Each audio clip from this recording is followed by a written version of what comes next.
No, it's even better. Better and better every week, man. Better and better. Now we have the timer in front of us. Right? We're winning, man. It's a great thing. Welcome to AA for Entrepreneurs, episode 21, lucky number. Rolling the dice, you know. Man, yeah, we're cruising along, huh? Yes, we, as many of you may have noticed, last week we, just for the people that might not have watched before, I'm Adam. Andrew. Yeah, we're bad at this intro thing sometimes. We'll get it down one of these days. One of these days we'll There'll have like a legit intro. That there'll be music. Yeah, we're working on it, like a graphic intro, and you know, like Gary Vee has his theme song and everything. Yeah. We need something like that. I really like what you've done with the, with like those, what are they, hexagons? They're like the geometric patterns that open up. I really like that. That's cool. I've been using that in the episodes for a little while. It looks good. I like it. It just like cascades. I usually do like some kind of like quarter panel on the bottom and then have it cascade into that, and it's been pretty awesome. Good. Yeah, editing's getting streamlined. It is. It's literally only taking me maybe 3-4 hours to edit these podcasts now. Before it would take me all day. Right. And it's just so much easier now. Like I'm just like listening. I'm like, oh, I'm gonna cut there. I'm gonna cut there. I'm gonna cut there. And then just the longest part it's probably like an hour of that is just editing the audio and then putting the graphics on there, like the intro graphics and everything. Besides that, it's just cutting there now. Yeah, I mean, once we get a standard kind of intro, it'll be wicked quick. It'll be easy.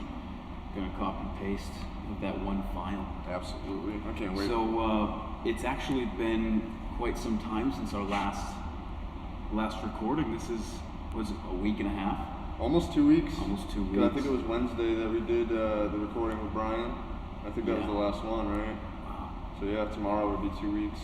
So how's everything been with the new baby? Oh man, it couldn't be better. You know, like it's been a crazy week and a half since she's been born, and it's just been so fun. And it's like, while it could be a little stressful, it just adds like such a layer of happiness. You know, and like that happiness is like, you can't get that anywhere else. Like you really can't. And I couldn't be more happy. Indescribable. Yeah. Like it's like I go to my grow rooms because I still had to, you know, work in this past week and a half, even though I cut down a little bit. I go to my grow room and I'm just like, oh my god, I need to hurry up. I need to get home to the baby. You miss her. Yeah, so much, dude. It's been crazy. All my guy friends say that having a girl makes you a huge softie, and oh man. Is there some truth to that? I don't think I've ever cried so many happy tears in my life. That's so nice. She smiled at me like, it was like 4 nights ago, and it was like the first night that she like big smiled, and I just started bawling. I was like, why are you so baby? Yeah. Courtney comes in the room like, are you crying? I'm like, no! Must be like, I can't even imagine how much work that is. So how's the like the organization, the planning when you have a baby? Because you know, having a baby is... It's had to be spot on. I know, like, right now for people watching, maybe I look like I am a robot from another planet because I put out 3 new videos on the week that my child was born. All of that has to do with planning. For this past month and a half before Nia, that's my baby girl's name, was born, I literally was on like triple time, getting all my videos edited that I needed to get edited, getting everything scheduled that I needed to get scheduled to keep everything rolling and make it a little easier for me, just to be able to be there for not only the baby but my fiance as well, because she did have a little bit of a rough birth in the first like I'd say 3 days of Nia's life. I was doing like 95% of everything. Like I would get up, I would change her, make sure she's good, put her on the boob, put her to bed, a little burper, put her to sleep, and then go to Courtney, get her out of the hospital bed, bring her to the bathroom, get her all fixed up and clean, then back to bed, and then maybe get some sleep in between. Like I was sitting there just like, while I would pass Nia to breastfeed, I would just be sitting there like this. She's done? Okay, alright, here we go. Like just getting like 15 minutes in between everything. Yeah, it's like a Marine. Yeah, literally. It's been crazy, and I'm happy to say that she's only 10 days old, and we're already getting 6 to 8 hours of sleep a night. Oh my God. Yeah, and it's not like in a row. It'll be like an hour and a half, wake up, breastfeed, 2 hours, wake up, breastfeed, 3 hours, wake up, breastfeed. So like half the night I try to like get up, get her changed, give her to Courtney to breastfeed, and then put her to bed so that at least Courtney doesn't have to get up. She can basically stay sleeping. Just trying to make it as easy as possible. And man, that meeting we had about scheduling podcasts and everything was really like what set off everything to be successful. Like just having everything like to the point. I knew exactly what day I was scheduling all my videos. I knew when I had to have them done by. I had them done far in advance. Like I cannot overstate how important planning in a schedule is, and I can't believe it's taken me this long to really like be on top of it.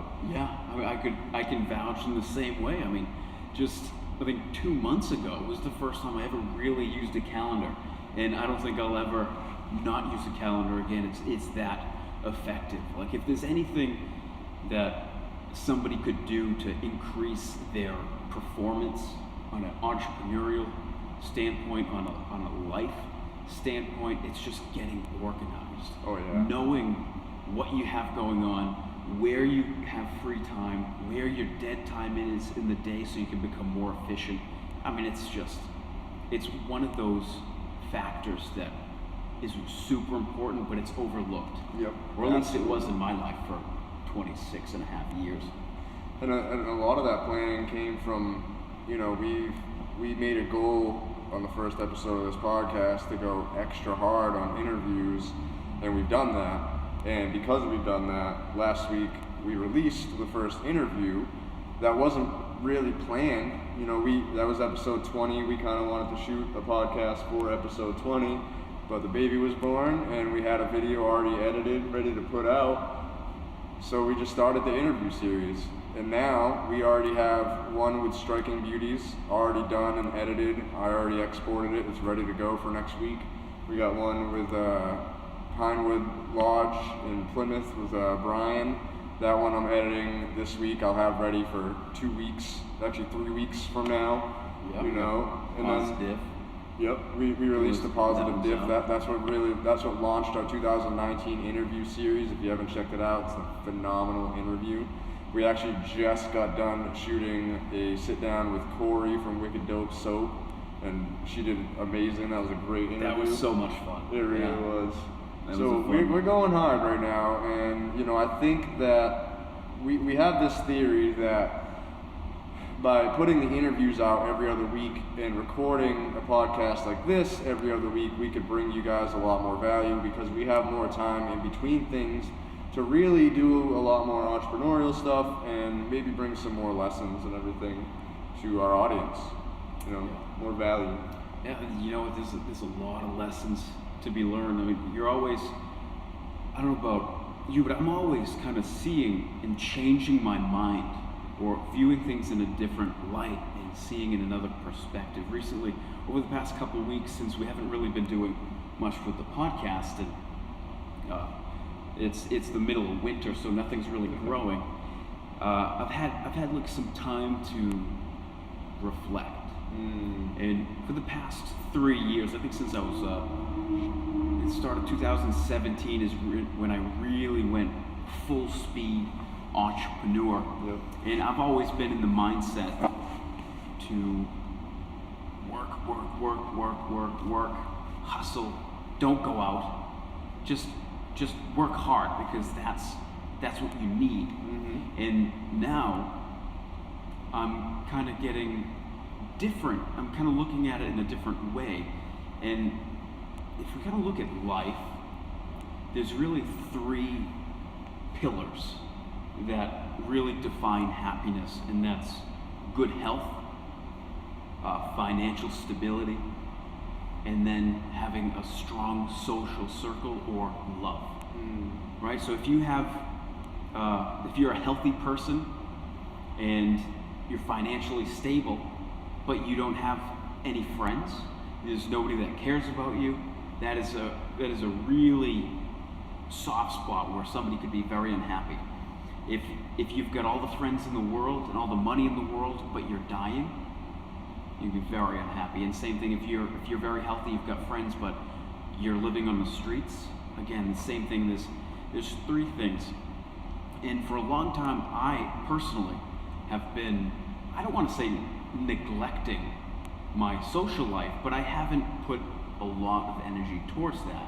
And it is cumulative. Mm-hmm. So what I'm seeing now is that the way that I feel is important, and it's self-awareness. And you need to see that, and you need to ask yourself, or how I ask myself, how do I feel? And that it ties into writing. So you write everything down, and eventually you see patterns. You're like, you know what? Financially, I'm not doing financially great by any means, but I'm okay, right? Like, I'm making it. You got a roof over your head, bills are all paid. Yeah, exactly. So I'm doing all right. I feel healthy. I don't know how exactly everything's going on, but I mean, on the surface, I feel good. But there's something inside you like, you know what? I miss interacting with new people. So what I've been doing now is, what else am I gonna do, right? Like I had mentioned, like we're on a little bit of a vacation with the podcast, and the new business venture hasn't really launched yet. I've got a little bit extra time. So what I've been doing is, as a vacation kinda, is working towards building up that social garden, cultivating that social circle. So what I've been doing is going out, and I've always preached, don't go out, right? What do you do going out? You're just wasting your time, wasting your money. But I'm starting to see that sometimes that is a waste. But sometimes when you feel it, and you feel like, I need to change something, I need to go out more, because that helps build that pillar, right? It's like the weakest link kind of thing. So, I mean, I'm not going out and getting hammered and spending a bunch of money. I've been drinking soda water, and I've actually really found that I enjoy bubbly water. Yeah, I really like it. So I go out and I just meet people, talk to random people that I've never seen before, and I drink soda water. Like, I'm not getting beers, I'm not getting drunk.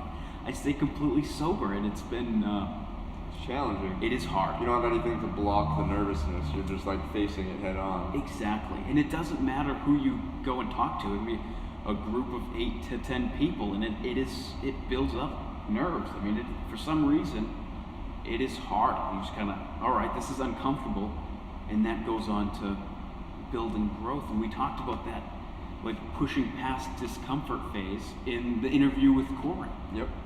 Yeah, it's definitely something with entrepreneurship. You're gonna be uncomfortable a lot. It's something that's gonna happen. So why not put yourself into a situation where you're purposely uncomfortable, where you know that discomfort is gonna help you grow. You know, that's essentially what you're doing. You're like, what makes me really uncomfortable?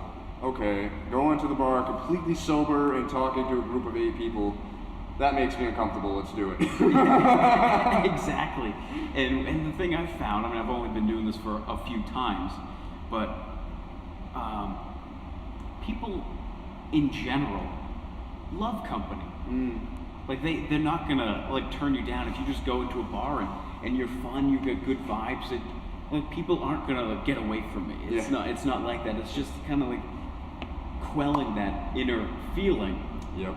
And but yeah, that's what I've been doing for the past couple of weeks is getting out more and kind of going against my own advice. It's not going to be something that maybe I will make it a point to like go out and do that to stay relevant.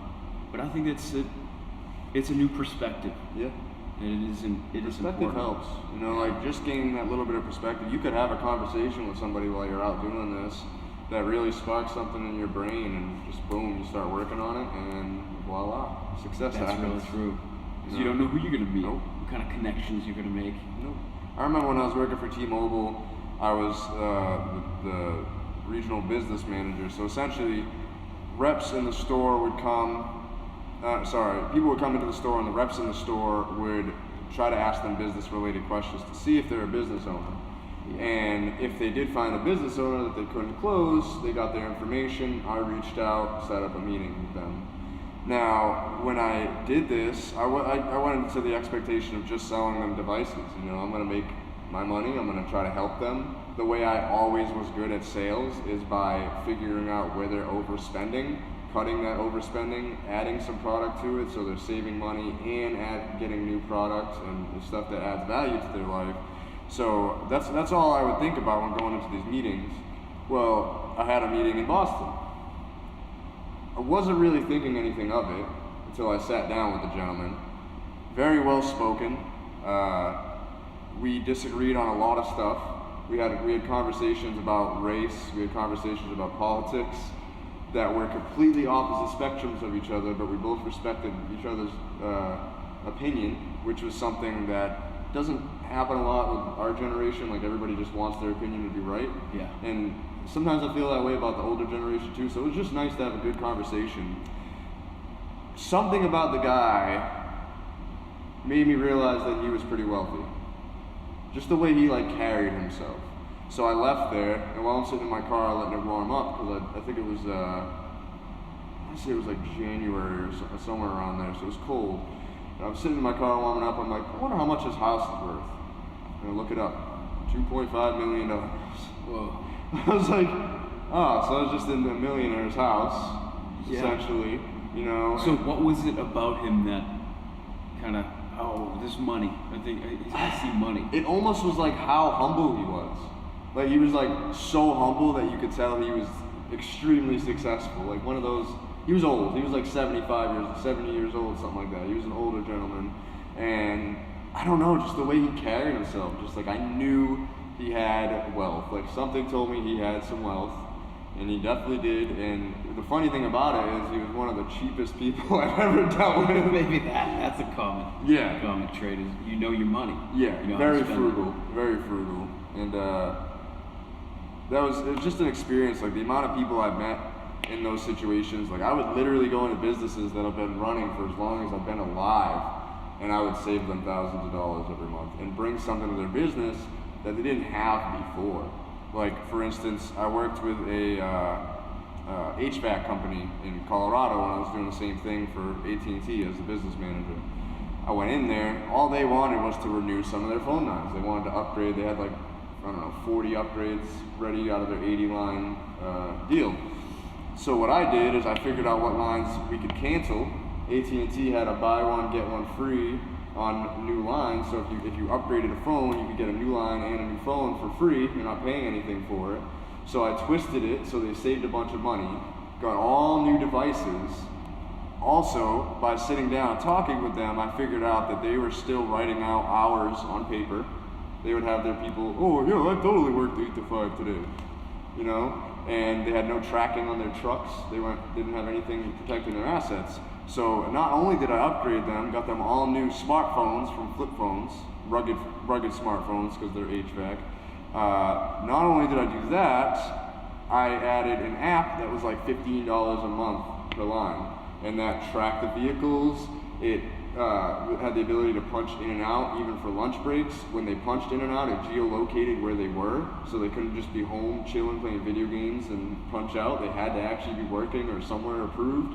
And they actually found a couple people that were stealing massive amounts of time, and they fired them, got rid of them, and hired some more people, you know. And so over my prediction for them was over 2 years I was going to save them $25,000. Freaking amazing. Just on phones. Just because I knew what the hell I was doing, and I wanted to bring value to them. Yeah, I mean, there's a thing that when you work with phones and you're selling phones, it really teaches you how to save money. And that is a huge thing for entrepreneurs, is because you always look at businesses and they always ask themselves, how can I save money? And even if you don't have a business, you can kind of train your awareness by saying, if I buy this in bulk, I'll be able to save this much money per month. Now, and then you start adding it up, and that can actually train you for a business, because that it is so important. Saving money is making money. And you could definitely, within the cell phone industry, there's a lot of fakers. A lot of fakers. What do you mean by that? There would be people that would just, we have to sell tablets that month, we have to sell X amount, so they would just sneak it onto people's account. Oh, you won't notice anything, you're getting a free tablet. They wouldn't tell them about the $10 a month, fee, or the $40 activation fee. Okay, yeah, so those people are And they come back 3 months later. liars, cheaters. They can't cancel the line. They're already too far into their contract because you can only cancel within like 30 days or 14 days. And now these people are paying $10 a month for home teeth until the contract's over. That's dirty. Yep. So, I did the opposite. I was like, hey, do you have 10 minutes for me to look over your account, see if I can save you money?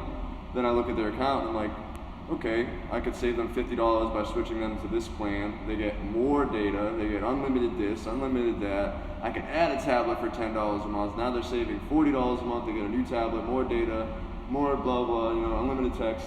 And so then I present it to them and I literally tell them that, like, I'm gonna save you $40, give you a tablet, everything, you're gonna see a one-time activation fee, like literally everything to a T, giving the proper expectations, and those people always came back. They always send their friend and families, and who'd they ask for? Me. Right. Because they're not being lied to. Yep.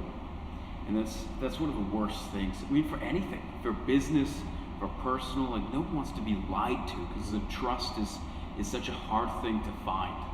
And once you have that, you're like, I'm all in. And I think trust is one of those things. Like, it could take a while to build for a business. Like, how do you build trust as a business, right? You have to do the right things. We just talked about this with Corey in the last interview. In the beginning, she was giving away a ton of free product. And it's costing her money, it's costing her time, but she's building a relationship with, her now customer base Right. that is gonna last probably a lifetime. And that's basically what it takes, like Gary Vee talks a lot about giving away free stuff. It sucks. It really does. Sometimes it sucks. Your pockets hurt. But if you could build up enough value with people, they're going to come and spend money with you. 100%, without a doubt. If you bring value to people, they will come back, whether it's in a day, a week, a month, a year. They'll come back at some point and buy from you because you stuck out in their mind. yeah, they want to repay you because it's human nature. Yep. To be like, wow, that person really did great things for me. Yep. I want to return the favor. I mean, there was this local business actually right down the street. I don't know the name of it, but it's a pet groomer. And we went in to have get the dog's nails clipped. And the owner was like, oh yeah, we do that for free. I'm like, oh, well, we don't really want the dog washed or anything, but that's a super kind gesture, because now I'm thinking, okay, well, I don't need the other grooming service, but it's really nice to have the nails clipped. Maybe I can go in every other time and get give them a bath or something. Yeah. And just kind of appreciate the kind gesture of giving something for free, and you feel, I want to repay you. Like that's a really nice thing. Yeah, it's almost like if it wasn't free, you probably wouldn't even be thinking about the other service. Exactly right. It's like upselling without selling anything. If you were to, I know this is a really tough question, I briefly thought of it for myself. How many hours do you think you've put in of free work and not got paid? Thousands. Thousands, right? A lot. Mm-hmm. Oh yeah, thousands. I mean, just if you look at just this interview series with Harvest Cup, I probably spent 2 hours of video times 9, 18 hours, plus probably like 30 hours that weekend. So just that one series alone is like almost 100 hours of free work. That's only like within a month or so. I've done grow consulting for people free. I've done business consulting for people free. And that it takes a lot of energy and stuff out of me, but in the long term, when I get stuff rolling for businesses, and those businesses that I've helped with free advice are already rolling, who do you think they're gonna come to? Right. Me.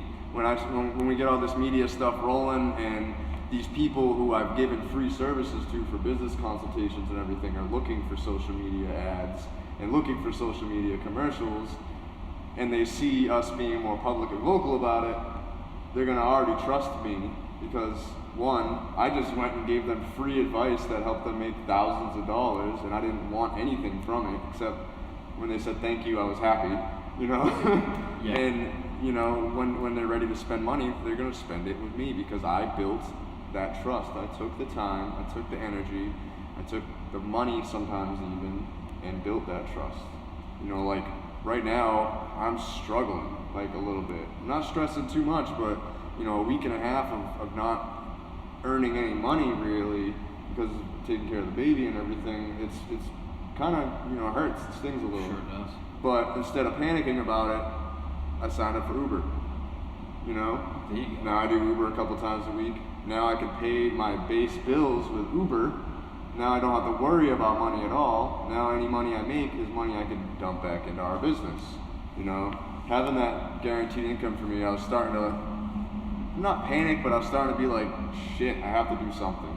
Like I can't keep just relying on side jobs coming in and the good faith of other people. Right. You know, like I have to do something that guarantees that I get paid, and when those side jobs come in, I'm just making extra money, you know, to put towards the businesses because we do have a hefty investment that we have to make this year. Right. And I have to do my part. Exactly. And the thing is, like with entrepreneurship, there's times like that where, like, oh no, I can't work right now, so I can't get paid. I'm not like, there's no earn time, Yep. right? But at the same time, you have the flexibility. Like if something happens in your life, which something clearly just happened in your life, you have the decision to be like, okay, I'm not going to work. Yep. And you have that freedom, and that trumps all, I think. Yeah. I mean, I'll take the money loss and stressing about money to get this week and a half that I've had with my daughter and my fiance. Like it's been No doubt. so amazing. Like my fiance and I have probably never been closer. Never. Like it's just brought us so much more together, and especially when you go through the birth process, there's like no shame anymore. That just goes out the window, you know. Like you see parts of your fiance and that you never thought you'd see, you know. Yeah. And it's fun. You know, it's a lot of fun. It's challenging. I can't say that it's not, but it's I'm excited for it. I can't wait. Like I just keep thinking about, like I was holding her yesterday and thinking about like, wow, like I can't wait to have like nights with her that we're having campfires and doing all this cool stuff. Watch her grow and teach her how to be an entrepreneur. And Like I think about it, right? I only get to see my son every other week. It's 52 weeks in a year. So realistically, if 50 days. Yeah, I get to see my son for like 50 days a year. So after like 2 months with my daughter, that's basically more time than I get in a year with my son. That's unbelievable. So it's a different kind of impact. You know, it's something I've been thinking about a lot. You know, like my son, he, trying to be careful with my words a little bit, but he kind of acts out and acts as if maybe he doesn't get a ton of attention, like maybe all the attention that he thinks he should have.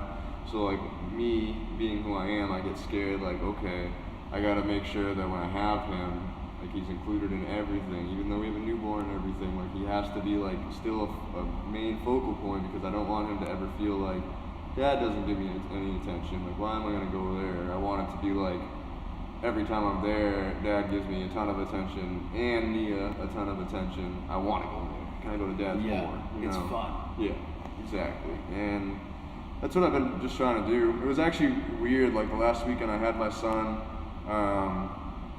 He's not very like lovey-dovey. Like once in a while he'll cuddle up and watch a movie, but like he's never given me a kiss on the lips.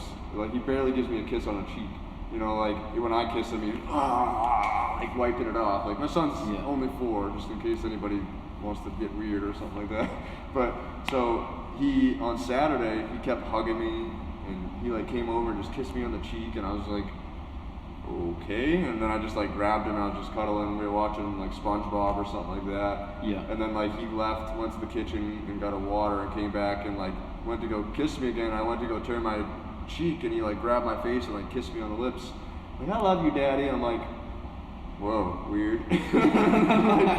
like you never get that from my son, you know, like it's just a cool feeling, man. Like being a dad's cool. Being a dad's cool. I bet. Dad-trepreneur. Yeah. So speaking of entrepreneurship, we've got some good news as far as our hemp business go. We got a letter in the mail. I think it was on Thursday. Right? It was huge. I remember going out to the mailbox and like going through the mail, finally seeing that, and just yes, sprinting to my kitchen, running up the stairs and opening up that letter.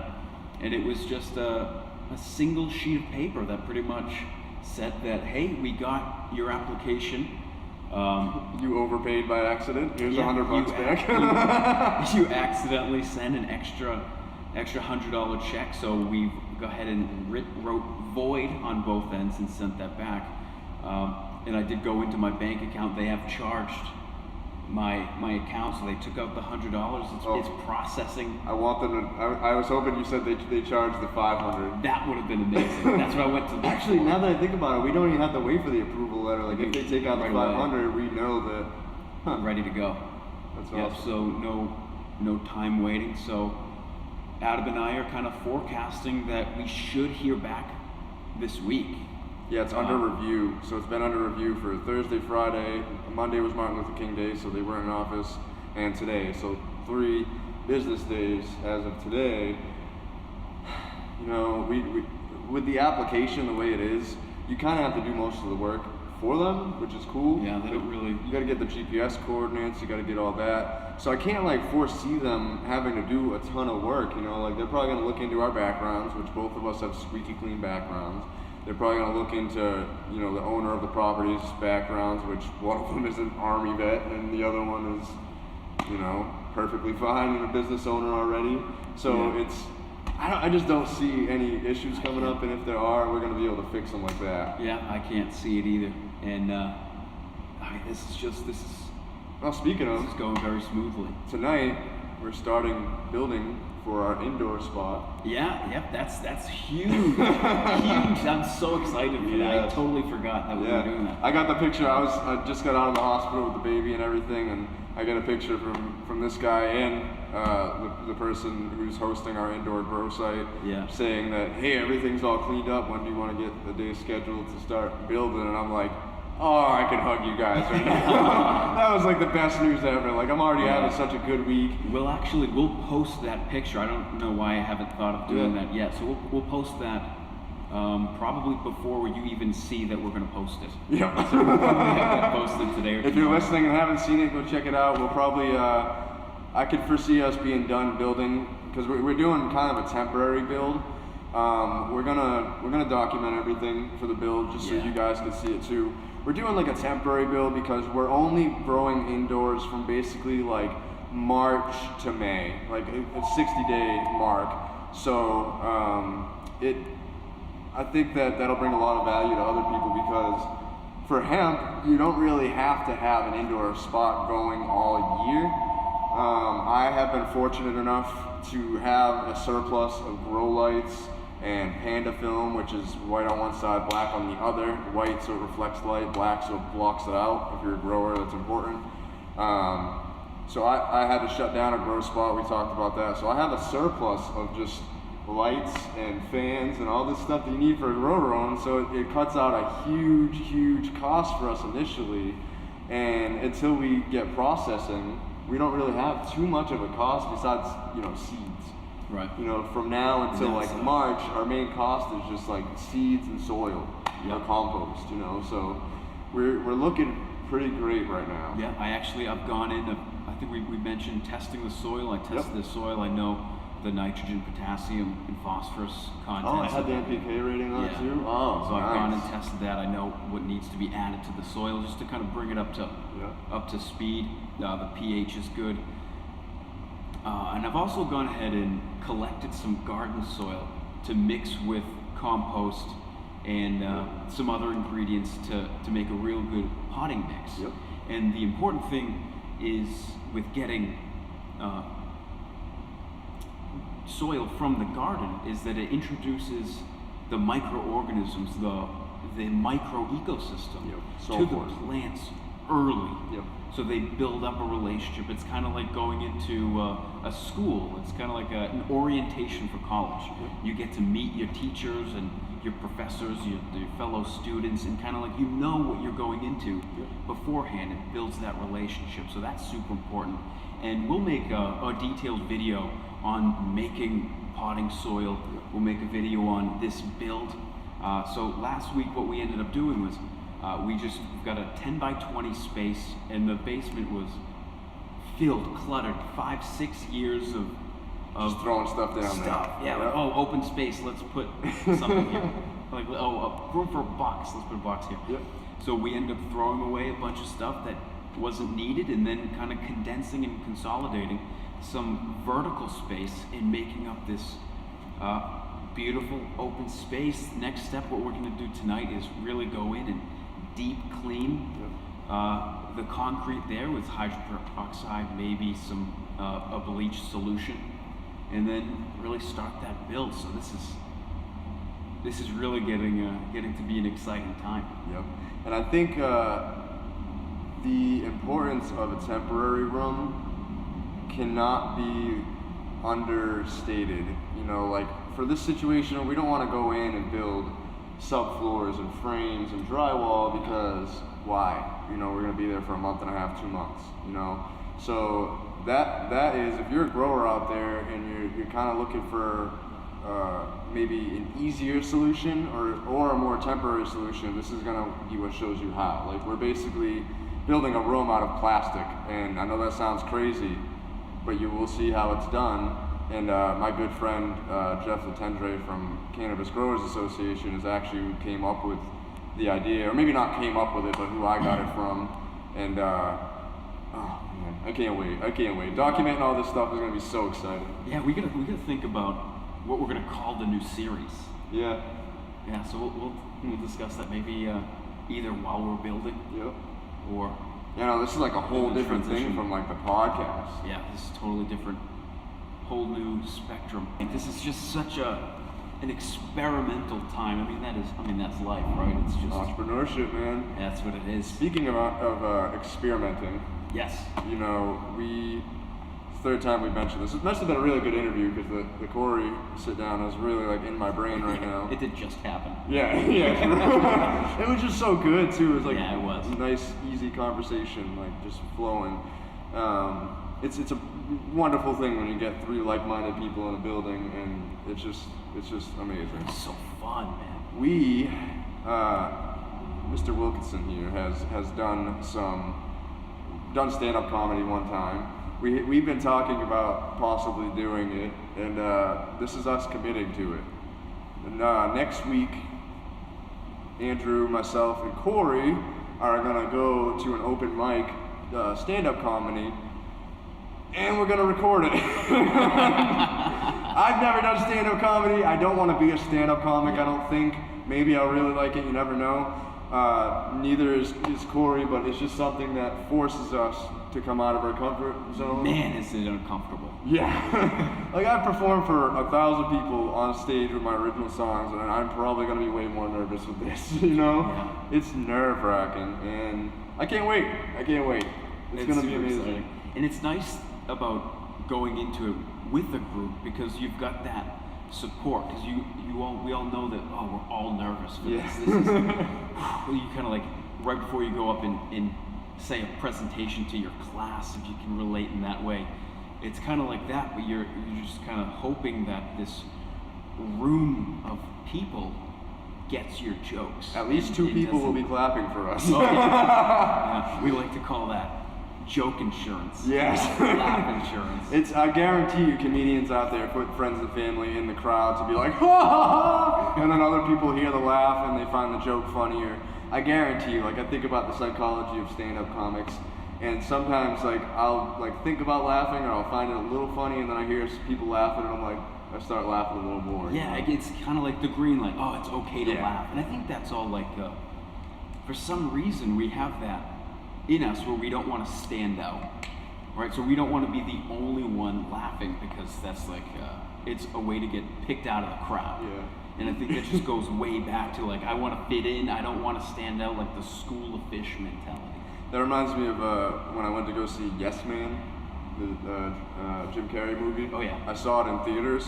I was the only one laughing, like gut laughing. Like if you've seen the movie when he's the Red Bull scene where he comes out of the car and he's been chugging Red Bull all night. He's like, I had a Red Bull, you have a Red Bull, you have a Red Bull, I love Red Bull. Like I don't know what about like Jim Carrey is a genius to me. He's such a character.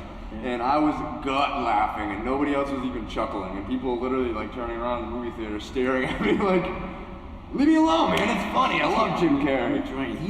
He's such an interesting comedian because I think he's like one of the only comedians today that you could just stick a camera on, no audio, and still he could make people laugh. Yep. Just completely on his. And he's so smart too, honestly. Like I know some of the stuff he says seems a little crazy, but he's pretty spot on. He's a smart guy, smart dude. Wasn't there? There's a famous story, entrepreneurship journey that he had. He wrote a check to himself on Thanksgiving, or it was a year before, of something along the lines of that. And he pretty much wrote it out for $1 million. And he said, within 5 years, I want to be able to cash this check. And a month before the deadline, he got signed for, I think, Dumb and Dumber. And then he kind of opened it on Thanksgiving Day, and he was like, I did it. That's amazing. I did it. I can cash this check now. I fucking worked hard. Jim Carrey, if you're watching, we want you on the show. Yeah, I would love to have you on. If you know him, let him know. Or Gary Vee too, we want him on the show. Yeah. Speaking of new ventures, we brought it up a couple times, but this is, I think, the last podcast before that actually comes up. Let me just double check the calendar here. Yes, it is. So next week we're releasing the podcast with Mary Wilkinson, the owner of Striking Beauties. Such an amazing sit down. Can't wait for that. We'll be releasing that next week. And then February 3rd, Super Bowl Sunday, go Pats. We are doing a yoga event with Cannabliss Yoga in Natick. It's going to be at Wicked Chronic. It's a local smoke boutique upstairs. They have some extra rooms. We're going to be shooting a live podcast with questions from the audience. The tickets are almost gone. So if you're watching this and you'd like to do Canna Yoga, please hit one of us up. We'll give you the information to send over to Bridget at Cannabliss Yoga. And we cannot wait for that event. It's going to be epic. It's going to be so much fun. It's so unique. Yeah. Too. I mean, that's going to be something that we remember for a long time just because of its uniqueness. Right? Yep, absolutely. And yes, I'd like to say congratulations to the Patriots. That was. Did you watch the game? I did, and it's funny. I went to bed before it was done because newborn. Right. You try to just get any sleep you can. I came downstairs to go to the bathroom and brush my teeth before I finally went to sleep because the baby was about to go down. And it was 1 minute and 1 left. And I watched Tom Brady throw that interception. And my mother-in-law was like, that's it. Game's fucking over. And turns off the TV. And I was like, well, yeah, you're probably right. There's 54 seconds left. They just intercepted it. Game's over. So I go to bed and I'm like, well, the Patriots lost. I guess I don't have to worry about people not coming to that yoga event now. And she was like, okay. And then it was like 3 o'clock in the morning. She's like, babe, I thought you said they lost. Like, yeah, they totally lost. She's like, no, they won. They're going to the Super Bowl. I'm like, no. That didn't happen. So I went to bed, woke up in the morning, and I looked at it. I'm like, holy shit, they really did win. Such a classic Patriots move. I mean, I feel like they've been doing this for years. Yeah. Just coming out of the blue. There has not been a dynasty. I'm not a big sports person, but I love statistics. That's the part about sports that I love is numbers and statistics. And statistically, nobody's better than Tom Brady. I don't care what anybody says. I know that might sound biased, and I know there's a lot of people that might call us the Cheatriots and Bill Belichick, but, sometimes it sucks to suck. Don't be mad because we're winners over here. Gary Vee, if you're watching, you're probably livid right now. Oh, man. You hate the Patriots. But, we are kind of spoiled in Boston. We've had a good run. Very good run. All of our teams. The Red Sox just won. The Patriots are about to beat the Rams. The Celtics are looking pretty good. As sports sports people here in Boston, you know, it's been great. It's been great. Yeah. Now, I'm not a huge sports fan either. This was actually the AFC Championship was the first Patriots game that I watched all season. Wow. It was a good time to tune in. But it actually reminds me, did you see that the Wikipedia definition for the AFC Championship? Yes. That was the funniest thing, dude, I've ever seen. It just says the AFC Championship is a special tournament match where one lucky team has the opportunity to go against the New England Patriots. Oh, I love Wikipedia for that. Yeah, it was so funny. Just a reminder, not everything on Wikipedia is a fact. Even though, you know, 9 years in a row of being in the AFC Championship kind of makes it sort of a fact. Yeah. Oh man, fun times. Yeah, New England versus everyone, right? Basically, that's kind of how I feel. You know, I feel like New England as a whole is about to have a come up with cannabis. New England is kind of, I'm seeing all of us come together. You know, Vermont just was like, we're legal. Rhode Island's trying to put some work in to make them legal, which I'm a little iffy on because they're trying to get rid of the home growing section of it. And there's, I forget the other part, but they're trying to get rid of two pivotal points that make legal cannabis work. Home growing is one of them. You know, like, people want to be able to make their own medicine. Yeah, like grow your own vegetables.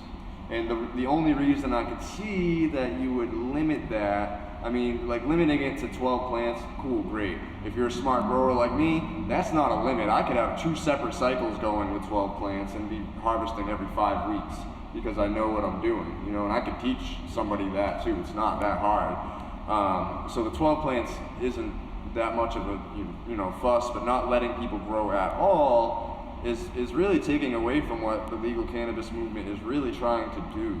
You know, we need these small growers that to maybe eventually become artisanal growers, and I really think that cannabis is going to take off when states add legislation to let artisanal growers sell to dispensaries without any special license, or maybe like a cheap license, or not a $10,000 license, you know, like, Yeah. It's ridiculous for the everyday person.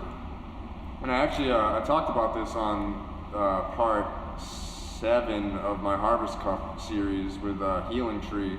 She was talking about how on Cape Cod, there's literally 6th generation farmers that are not allowed to farm or grow hemp. Now, what are they supposed to do? They've been there longer than the laws of cannabis being illegal have been. Are they supposed to up and leave? Like, that's not fair to them. If anything, those are the people we should be focused on, giving them the funding, giving them the opportunities, instead of having these big corporations come in. Like, I've heard rumors of Marlboro, you know, hopping in the cannabis.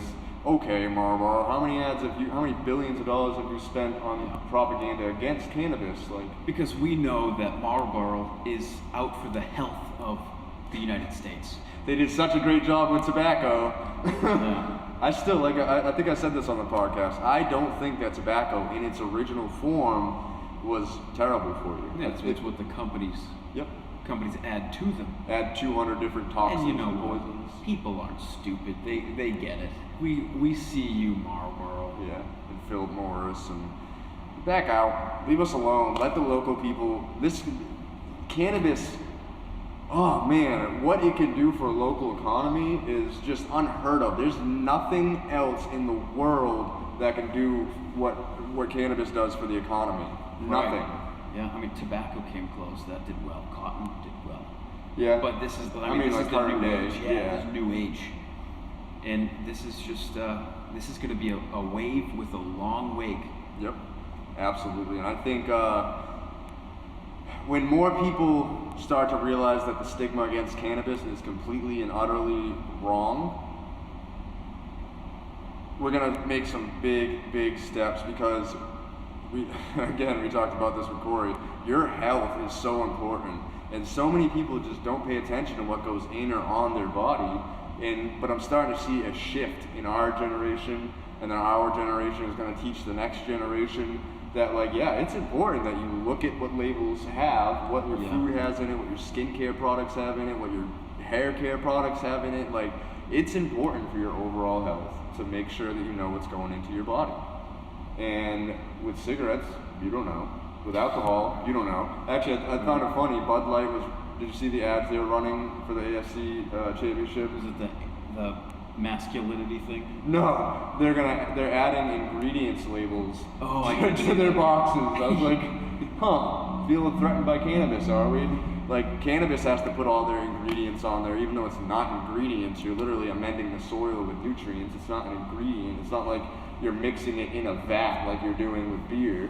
Yeah. You know, like Like there's one ingredient, and that is cannabis. And love, like, that's it. Yeah. It's the only two things you need. Huh. All right, dude. I think that that ends another great podcast, Definitely. and we can't wait to see you in the future videos. When is the next one gonna be? This is gonna be out. This is coming out tomorrow for audio, so the 23rd, and then the 25th on video. Next week we have the interview with Striking Beauties, with Mary from Striking Beauties, coming out on Wednesday for audio, Friday for video, and then the first week of February we'll be back with this type of podcast again, and we're going to be probably fired up because it's going to be 2 days after the live audience event and doing yoga, so we're just going to be like so zen and centered and perfect. Here we go. I can't wait. Make sure, if you're enjoying what you're hearing, hit subscribe on our podcast channel, leave us a rating, and you know, your feedback really is everything. We jumped up a lot. We gained like 5 new listeners in this past week or so I'm excited. I know Andy is super excited, and we have so much more going for this year. January is just getting started, man. Like, this year is gonna be bananas. I'll probably throw bananas up there again. It's a good idea. Bananas everywhere! But yeah, have a great day. We hope you know, everything in your business is going great, and we can give you guys some value. Yeah. Reach out. Talk to you guys later. Peace.